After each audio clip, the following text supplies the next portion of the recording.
Welcome back to a new episode of Bach on a jazzbass. Actually, it's like an entire new season as we're starting the second suite today. Before we start, I have an apology to make. As I was sitting down to edit the footage from my practice session, I realized my main camera was in manual focus mode from a previous shot. Basically, the footage is unusable. However, I recorded the episode a couple of weeks ago and have been busy with other projects like homeschooling, etc. So the prospect of re-recording wasn't very exciting. Luckily, I filmed also with a close-up camera of the fingerboard. This is in focus, so I've made a split screen throughout. Might even be nice that the main camera of my face is totally blurred actually. Anyway, I hope you forgive me this, and I'll be back, hopefully in focus, next week with the second part of the Prelude. By the way, I also decided to do less editing, so it's longer and there's more of a raw practice session vibe to this one. Let me know what you think about this in the comments under the video. And oh, please share the video if you're enjoying the series, subscribe, hit the bell and tell your friends.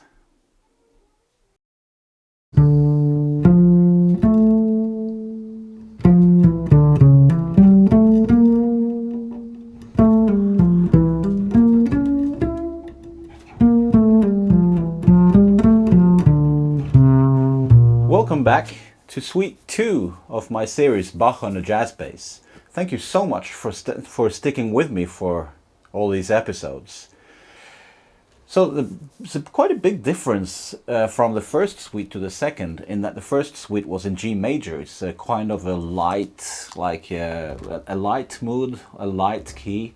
Second suite is in the key of D minor. This is much darker. And the Prelude is like, it's a slower kind of movement than in the first suite. So there's a different kind of musical development and musical, and there's a different way of approaching this piece musically. The first motif is like the main motif of the Prelude. It's a broken triad ascending on the first half of the bar.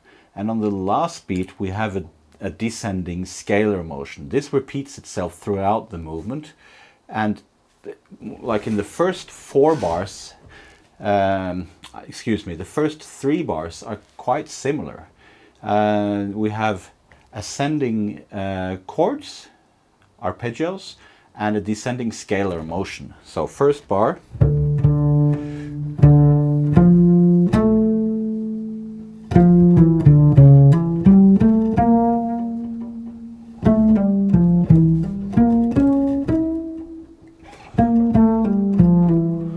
So those three bars are kind of, they have the same thematic material. Even though the rhythm is a little bit different from bar to bar, the first is like 2, 3 eighth notes, or 2 eighth notes and a quarter note.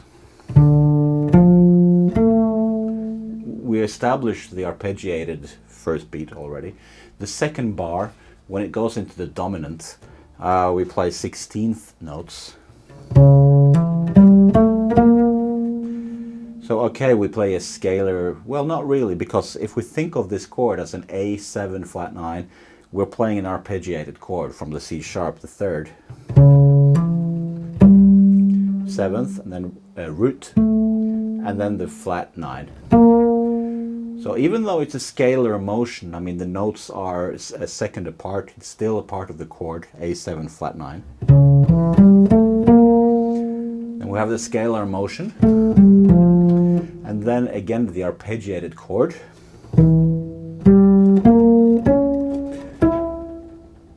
All the way up to the 5th. And then the scalar motion down again. In the 4th bar it's a little bit different melodic material.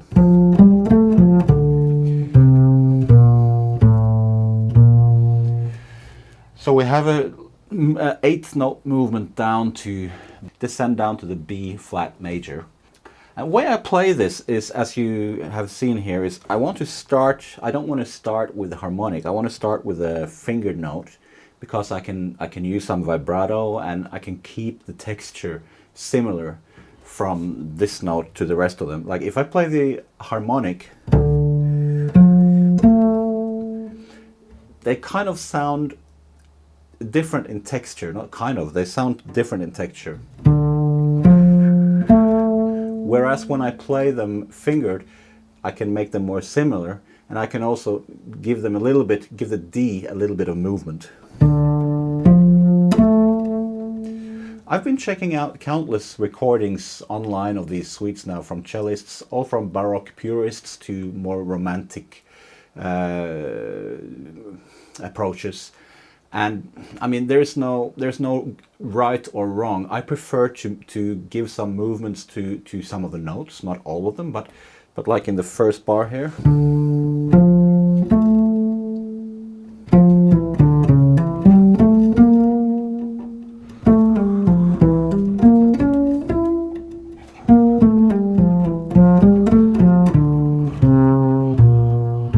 Going on.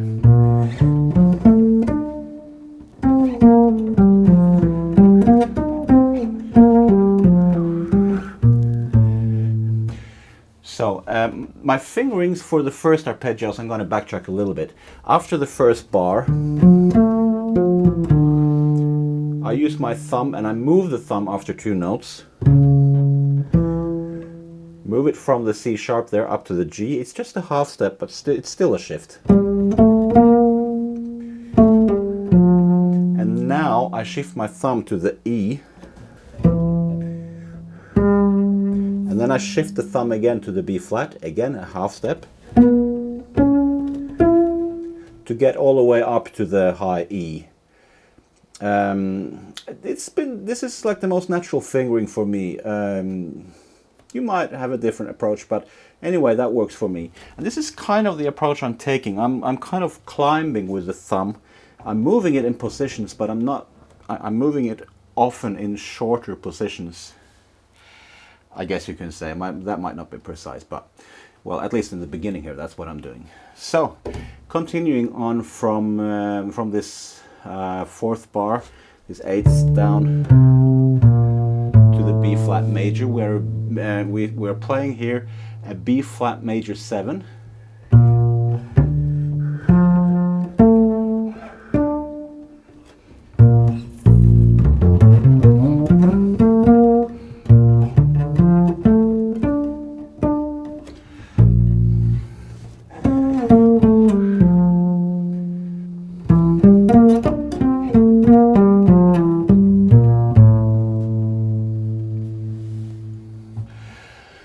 B flat major 7, and then going to like a C9.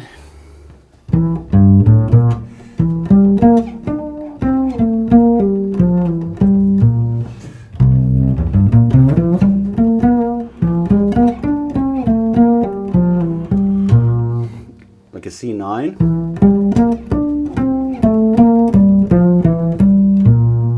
Actually, I'm going to finger it like this. And then shift using the harmonic to shift to the second finger on the D string for the B flat. And then we are continuing here with like an A minor 7 arpeggio. I'm playing the first 3 notes in position. Then I'm shifting to thumb position. Continuing in the same position. Oh yeah, and I want to say one small thing. I like to play a little bit of legato in this, meaning utilizing a little bit of pull-offs and hammer-ons in the lines. I'm not like deciding 100% completely that this is how I'm doing it every single time. I'm going to vary it a little bit. So you'll see me do different things. But like for instance in that bar, the D minor 7 chord, that 1, 2, 3, 4, 5, 6, 8th bar. If that was in tune, it could have been nice.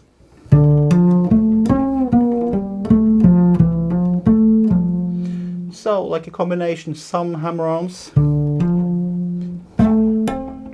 some pull-offs,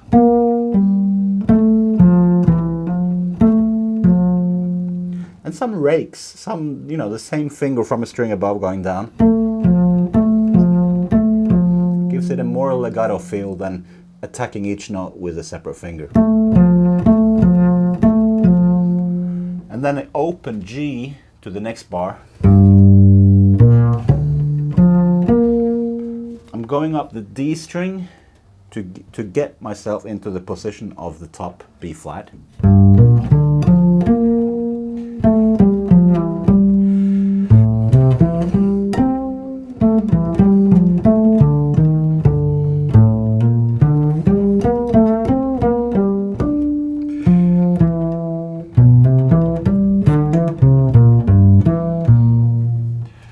Some shifting there. I'm mainly trying to shift on the open strings or where I can play a harmonic. I want to just digress a little bit. I'm trying to avoid to play too many harmonics on the high A and Ds because it doesn't work very well. Playing pizzicato, they jump out to be a little bit too different. It's kind of in this movement I'm missing my bow a little bit.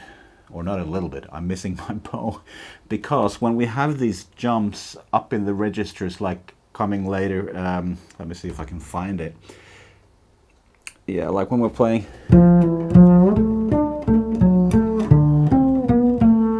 or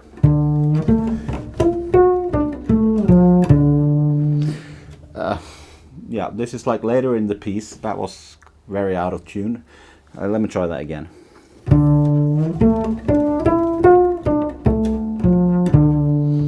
So I don't think the harmonics work as well pizzicato as they do arco. When you play arco, a harmonic on the D here, you can kind of use the harmonic as an aid in the shift and in finding the position. Because you kind of you move your hand, you hit the harmonic, and then you press down, and you can get the vibrato later in the note. I mean, this is maybe not a good example since that was 16th I was playing there, but this all happens quickly, of course. But when you play pizzicato, if you strike the harmonic and then press it down, you kill the sound. Almost, anyway. So you get a shorter sound, and if there's something we don't need when we're doing this pizzicato, is it's even shorter notes. Because that's one of the challenges, is to make this music still speak and sing, even though we have shorter notes than when playing arco. So I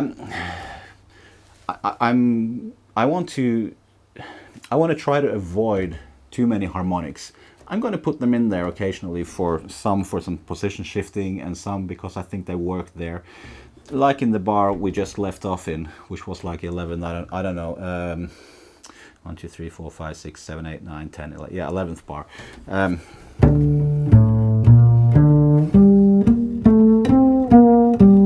Here I think it works because I'm phrasing it off to go down in the register.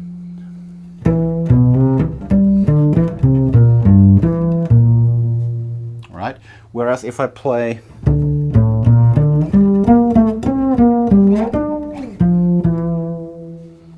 it also works, I guess. I'm gonna have to think about that, but for now I'm playing that top D with the harmonic, and I'm trying to avoid too many harmonics later. So going on then from this bar, open G, so, and then I shift down into the first position, simply to get the more singing, the sonorous texture of the higher strings down in the position. I could play it, but I think it sounds nicer to play it down on the D string here.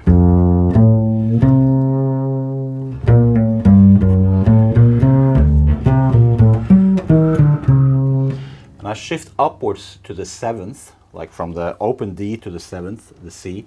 We're here playing, I mean, we start in F major, and then we have like a D7 with the F sharp in the bass, sort of. I mean, we're still playing, again, it's a 7th flat 9 chord. Up to the 7th, up to the major 3rd, to the flat 9. So I'm shifting out of this position up towards the highest note in that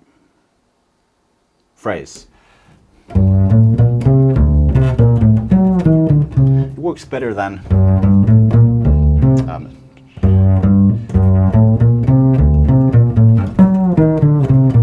it's such a sudden jump. So going on, using the open G.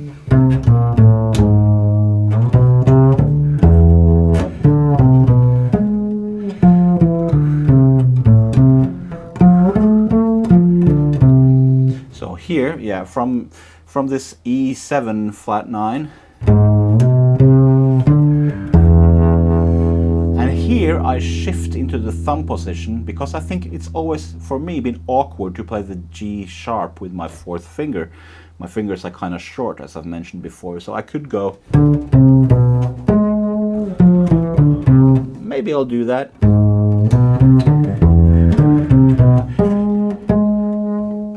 It's a stretch for me. I can get it, but maybe I'll...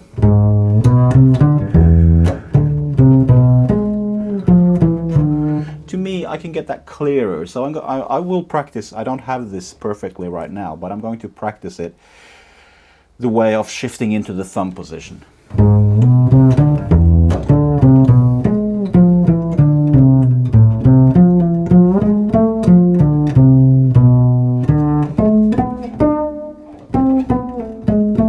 And there, I'm staying in the thumb position, although I'm shifting downwards in the second bar there, and then I'm shifting, so it'll be, I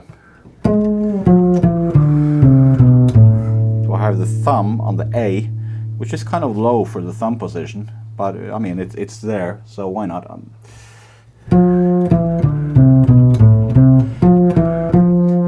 Then I shift up to the G sharp on the second finger, giving me the A there, and then the thumb for the F. D, C. Actually, D, and then repeat first finger. I'm shifting between that D and the C. Oops, and then the thumb. And then I have a larger shift to the G sharp with the thumb, where I can almost get all those notes in one position. I have to let go of the thumb for the last note, but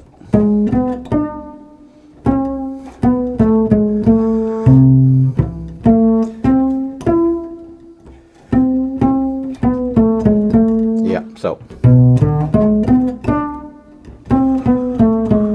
And then again, thumb on C, second finger on E, third finger on A, shift to the first finger on C, stretch the third finger to the E, back to the C, first finger, then shift down. Similar next bar, D, F, A, shift to the thumb on the, or actually no, shift to the first finger. And then shift. Nah. Yeah, so.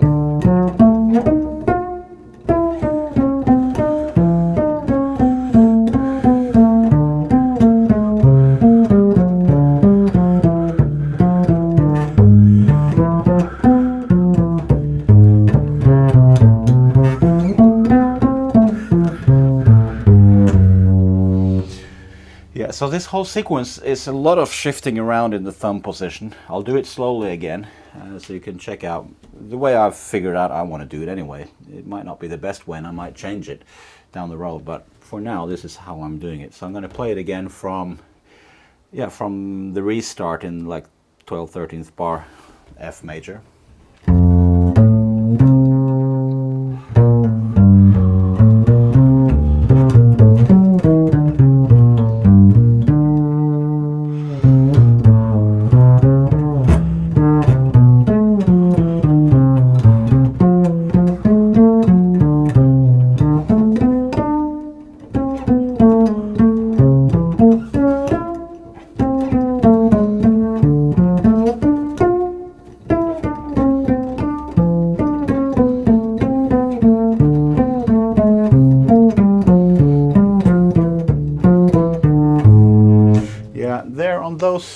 That line, that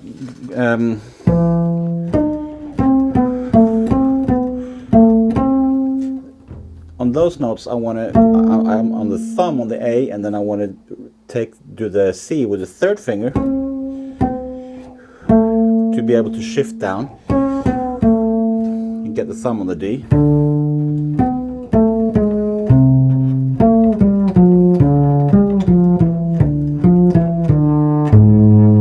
On the G sharp, we're in thumb position here. I'm playing it on the A string, then I'm shifting it to the harmonic D on the octave on the D string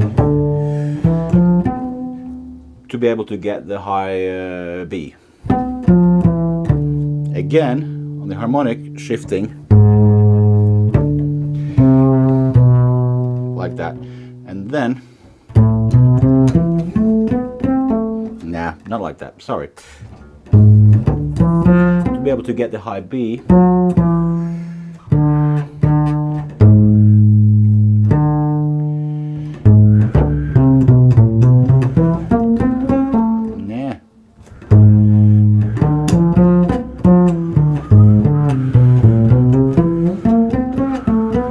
that's how I'm going to do it. So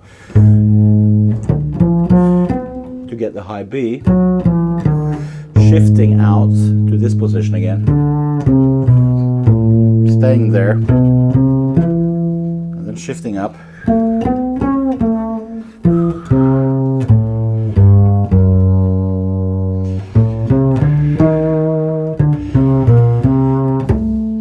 Oops.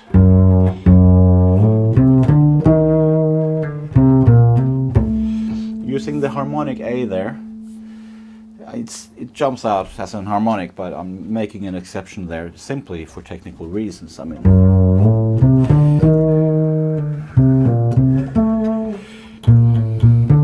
I guess I could do,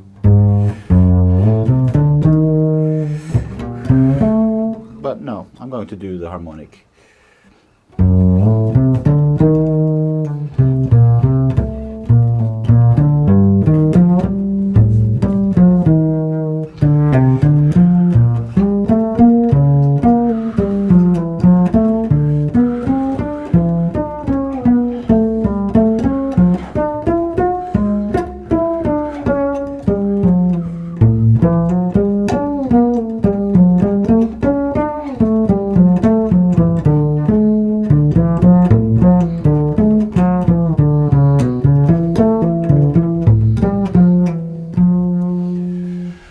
This is as far as I'm going to go in this episode. The rest there is kind of just shifting in and out, shifting about in the thumb position. It's not really anything, there's no voodoo or any tricks here.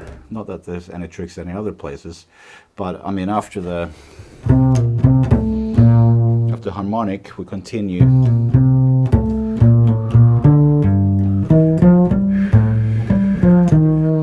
Yeah, and then I want to do the pull-off there as well. Since I'm doing a pull-off here,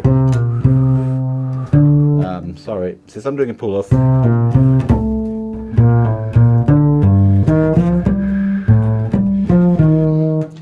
I could stay in position and do, but that would be a very different way of playing that phrase. So I'll shift to be able to get the pull-off.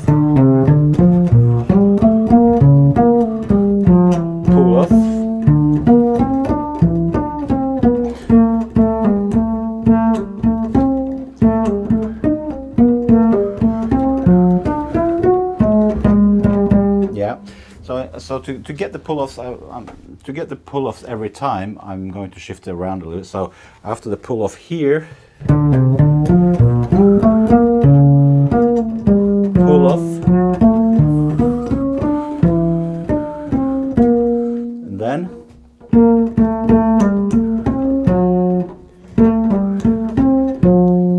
so third finger on the A, pull-off to the G. C on the first and F with the thumb, stretch to the D,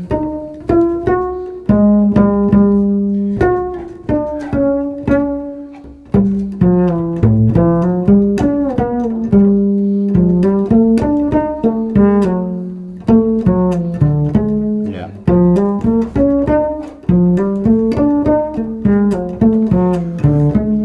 So that one is first on the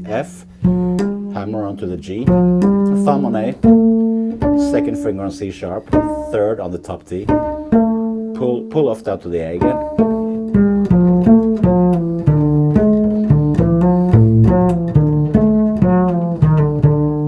Yeah, so.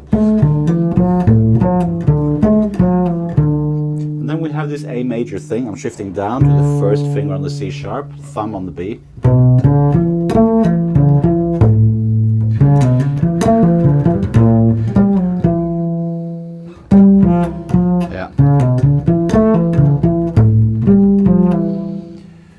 And that's where I'll leave you until next week, when we'll continue from that place.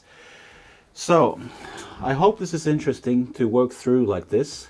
Let me know in the comments below, and please subscribe to my channel. Hit the notification button as well, so you get notified whenever I upload new content. There's more content, different types of content coming. I'm going to continue this series of the suites. I've promised to play through all of them. The situation we are in right now with this virus lockdown, it makes it really challenging to practice as much as I want. We have 4 children, and we've been homeschooling and home kindergartening, so there's just not much time to practice. But I'll do my best to keep going, and hopefully you'll stay with me along the way. I'm anyway going to publish these every week, so they'll be out there in Cybertube. So I'll leave you with that, and I'll see you next week for the second half of the Prelude to the second suite. So long.